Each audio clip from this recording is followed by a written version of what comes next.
دوباره بریم قشم. چطورین بچه‌ها؟ این سری گفتم اتونی به من باید حتما یه شب برم قشم بمونم، کمپ کنم. بنابراین چادر رو برداشتم و رفتم اسکله و رفتم که برم به سمت قشم. اگه ولاگ قبلی قشم رو ندیدین حتما ببینید، چون اونجا هم یه سری جاها رو معرفی کردم و همین که این پروسه تا اسکله رفتن و بلیط گرفتن و نشستن تو تندرو و اینا رو اونجا توضیح دادم که دیگه اینجا نمی.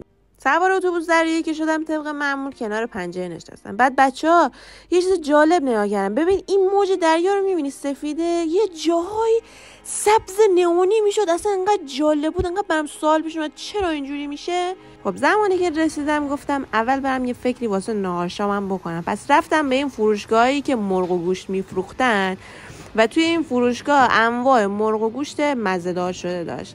بعد که انتخاب کردم رفتم به سوپرمارکت که بخش مورد علاقه منه توی هر سفر که رسیدم به بخش جذاب ماجرا که این چیپس هست. وای این انقدر بچه‌ها با جوجه میچسبه، مخصوصا خالی، خیلی دوست دارم. دیگه یکی از چیپس های مورد علاقه ام را برداشته. بعدش یه دونه کرانچی ساده برداشتن. کل خریدم هم همین، یه دوغ و موگو صورتی و تخمه و آلوچه و آلبالو از این داستانا که دوست دارم. همه یه سری پرونده بکنیم با شاورما، بعد دیگه بریم برای رانندگی کمپ.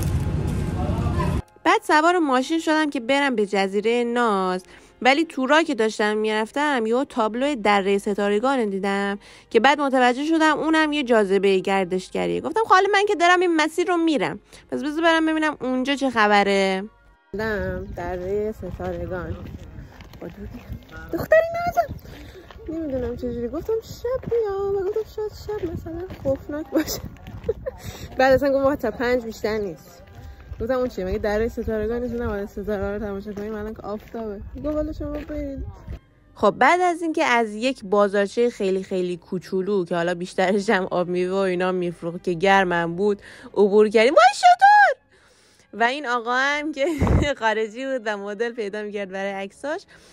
قبل از اینکه اصلا بخوایم برسیم به بخش جذاب این دره بهتون یه توضیح بدم. چیزی که من راجبش شنیدم اینه که یک زمانی اینجا آب بوده، یعنی تمام این صخره‌ها و سنگا که انقدر مرتفع است میبینید یک زمانی زیر آب بودن، یعنی آب تا اون حد بالا بوده. فکرشو بکن. و به مرور زمان که زمین گرمتر میشه و آب خشکتر میشه اینها باقی موندن که ارتفاع بلندترینشون 70 متره. کلن تا قبل از اینکه به بالاش برسیم این پایینش عین 1000 توه. خیلی جالبه واقعا. یه سری جاهاش همینجوری پلاکارد زدن که وارد نشیم و یه سری جاهاش همینجوری پله درست کردن که تو بری بالا و اگه با بچه میرید خیلی خیلی مواظب باشید، چون میگم یک سری جاهاش پرتگاهی خیلی عمیقی داره و اصلا هیچ حفاظ و هیچی هم نداره و کاملا اون بافت سنتیشو حفظ کردن. و همینطور که میبینید الان من از اینجا اومدم بالا و این پایین رو شما مشاهده میکنید و الان تو بالاترین نقطهش هستیم که کل اون دره رو دارم بهتون نشون میدم و انقدر بچه‌ها شکل و شمایل های خوشگلی داشته این سنگ ها. اصلا یه چیز بهت میگم یه چیز میشنوی، فوق‌العاده بود. یعنی یک شکل های من توی این صخره‌ها دیدم که هیچ جا دیگه ندیده بودم. حالا این قضیه دریا واقعا نمیدونن چقدر صحت داره، ولی خب از نظر عقلی وجود داره، چون قبلا هم توی تاریخمون بوده که یک سری جایی که الان خشکی هستن قبلا زیر آب بودن. ولی یه چیز جالبی که شنیدم اینه که اینجا جن داره و از این آقایون که بومی اونجا پرسیدم گفتن ما هم شنیدیم ولی تا حالا ندیدیم.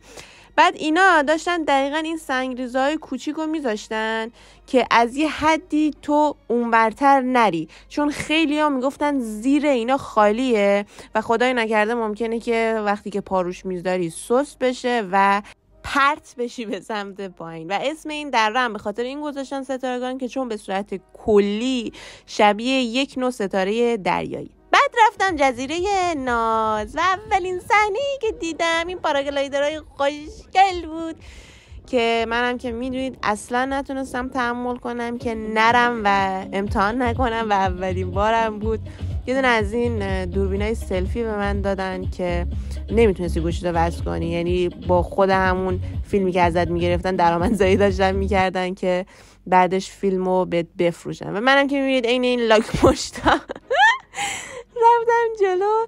حتما یک نفر که خبره این کار هست پشتتون سوار میشه. البته تو تمام کل مسیر میشینی. و دیگه اینجا داشتم آماده میشدم که بپرم و دوربینم هم سپردم دست یکی از آدمایی که اونجا کار میکرد و رفتم که تو افق محو بشم. همینطور که میبینید خیلی هم خوب فیلم برداری کرد، واقعا دستش درد نکنه. و من این صحنه‌ای که واقعا خورشیدم کم کم داشت غروب میکرد، اصلا بچه‌ها یک حس فوق‌العاده‌ای بود. بعد اصلا هم ترس نداره، یعنی اگه آدم ترسویی هستید اصلا نترسید، چون یه بخشش فقط ترس داشت. اونم زمانی بود که من خودم گفته بودم که دوست دارم مثلا یه ذره هیجانی تر باشه، که اون آدمی که لطف کرد و منو برد اون بالا یه سری حرکات اینجوری نمایشی و اینا انجام میداد با همون پاراگلایدر که یکم هیجانش رو بیشتر میکرد برای من. و همینطور که میبینید این حرکات نمایشی منه که واقعا دیگه دوست نداشتم صدای جیغم بشنوید، چون کل ویدیو میشه جیغ. ولی واقعا اگه هیجان دوست دارید حتما بهش بگید که این کارا رو بکنه، چون واسه هر کسی نمیکنه، چون ممکنه که بترسن و اینا. و من واقعا دیگه داشتم پرت میشدم دیگه، یعنی واقعا من واقعی داشتم سقوط میکردم که بعد دیگه کنترل کرد و با یک فرود شکوهمندانه زمین نشستیم. و بعد همه این کاراشو خودشون میکنن که بهت وصل میکنن و ازت جدا میکنن و اینا، همه کارا با خودشونه. بعد حالا من دوست دارم از اون زاویه‌ای که با دوربینشون گرفتم هم شما ببینید. بله، و یک توضیحات هم بدم راجبش. اول از همه بگم که من دیوونه کردم پسره رو اون بالا انقدر که ازش سوال پرسیدم. حالا توی ویدیو اگه متوجه بشید میبینید که همش زبون من داره تکون میخوره و من دارم هی حرف میزنم. این تنابه که به ما وصله به یک ماشین وصل بود که اون ماشین با سرعت خیلی زیاد میرفت جلو. دقیقا این کاری که ما زمانی که میخوایم بادبادک هوا کنیم انجام میدیم، میدویم که اون بادبادک در جریان هوا قرار بگیره و بره بالا. اون ماشینه حکم همون دویدنه رو داشت که این تنابه رو دیگه زمانی که خود همین حالا آقایی که من بهش میگم حالا مربی مثلا که الان جدا کرد خودش جدا میکنه و بعد دیگه اونجا کنترل پاراگلایدر رو دست میگیره. و یه جایی دقت بکنید، من زمانی که بهش گفتم میخوام مثلا کم هیجانش بیشتر بشه و اینا، نگاه کن الان اگه دقت بکنی کلن این پرچمو میبنده بچه‌ها، میبنده واقعا و تو یک سقوط آزاد رو تجربه میکنی. ولی خیلی تجربه خوبی بود و واقعا اگه رفتید به نظر من ارزش یک بار تجربه کردن رو داره، مخصوصا اینکه یه ورت ویوت دریا باشه و تا بی نهایت تا دریا ببینی و این سمتت هم غروب آفتاب باشه که اصلا واقعا منظره بی‌نظیری رو برام من تداعی کرد و خیلی تجربه خوبی بود که دوست داشتم اینم با شما به اشتراک بذارم. و دیگه بریم که کمپ و چادر رو برا کنیم.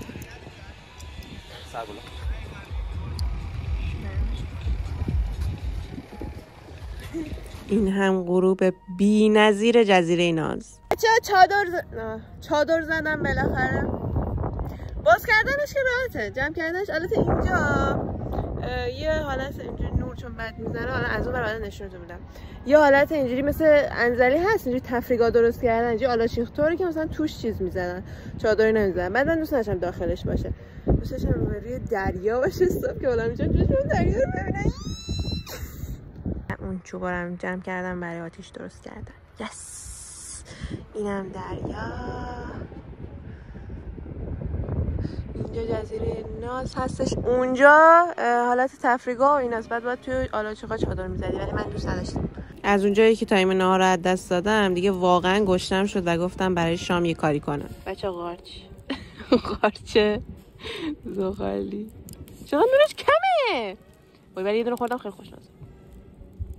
بچه خیلی خوشمزه شد. در کنار اون قارچای تند از این مدلای جوجه و کبابشم زعفرونی و ماسی و ترش از این داستانه گرفتم کوچولو کوچولو که ولی دیگه همشو تست کرده باشم دیگه و خیلی خوشمزه بود. خب یه دوستم پیدا کردن همینجوری در من نگاه ای خدا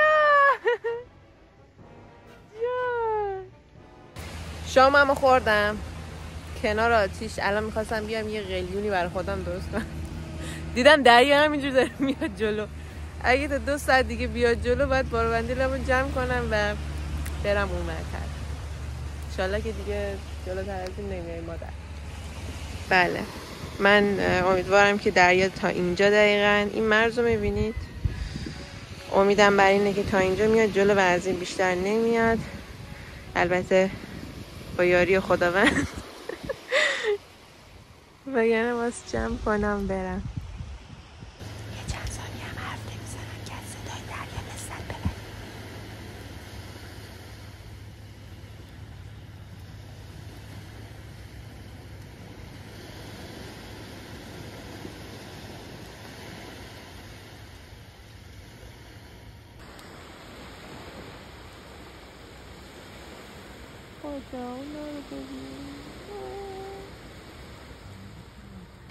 و من مشغول روشن نگه داشتن آتیش که خاموش نشه.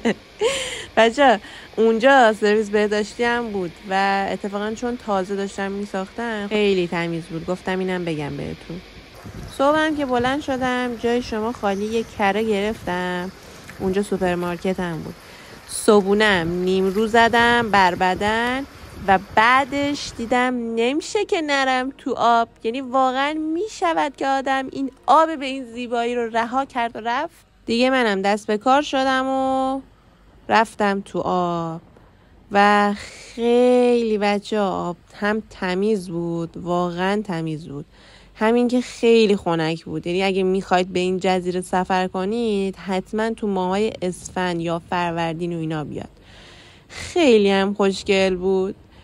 بعد دیگه دیدم نمیتونم اینجوری، واقعا با گوشی سختم، نمیتونم خالی کنم خودمو. باز هم گوشی رو سپردم به یک دوست عزیز و خودم رفتم تو پاچه شلوار رو زدم بالا. آخه یکم تخلیه کردم خودمو.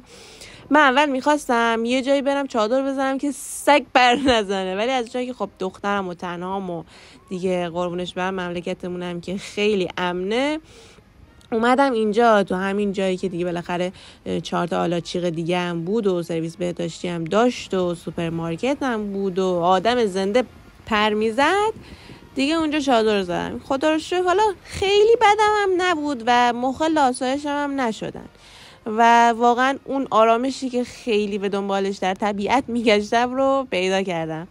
و تازه خیلی جا هم که مثل اینجا که بهم کمک کردن بتونم فیلم بگیرم برای این ولاگم و اینها هم خیلی دیگه خوش به حالم شدم، ممنون شدم.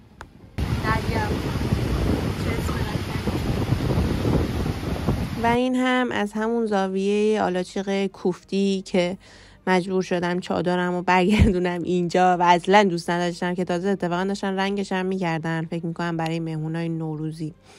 اونجا هم یه حالت جزیره طور بود که دیگه باز من نرفتم که ببینم چی داره، ولی شنیدم که میشد رفت تا اونجا. و این هم آتش من که خاموش نشد تا صبح. و در مسیر برگشتم شما یه همچین صحنه‌ای رو دارید توی جاده میبینید که واقعا قشنگه. البته بگم که به زیبایی جاده بندرلنگه نمیشه، اصلا اون یه چیز دیگه است. ولی خب اگه نخوایم بی‌انصافی کنی همینم خودش نعمته و واقعا دیگه سفرتون رو به جزیره ناز تکمیل میکنه. و توی اسکله هم موقع برگشتنی مثل این که تعداد مسافرها کم بود. بعد من اصلا خیلی ناخواسته بدون این که بدونم رفته بودم طبقه بالا نشسته بودم و خیلی هم خلوت بودم اونطوری که میبینید، با اینکه یه زن شوهر تا خود بندرعباس داشتن وزوز میکردن و حرف زدنشون تو مغز من بود، ولی من تا خود بندرعباس هی چرت زدم و بعدن که پیاده شدم متوجه شدم که من طبقه بالا بودم و طبقه پایینم کلی مسافر اومده بود، ولی خب مثل اینکه پر نشده بود و به خاطر همینم طبقه بالا خالی مونده بود. مرسی که تا اینجای ویدیو با من همراه بودید. حتما یادتون نره که سابسکرایب کنید و زنگوله رو هم روشن کنید که ولاگای بعدی رو از دست ندید. کلی ولاگ و ویدیوهای باحال دیگه قراره بذارم تو چنل، تو کانال. حتما بیاید جنوب و به این جزایر و جای دیدنیش سر بزنید که مطمئنم کلی بهتون خوش میگذره. مهربون بمون رفیق.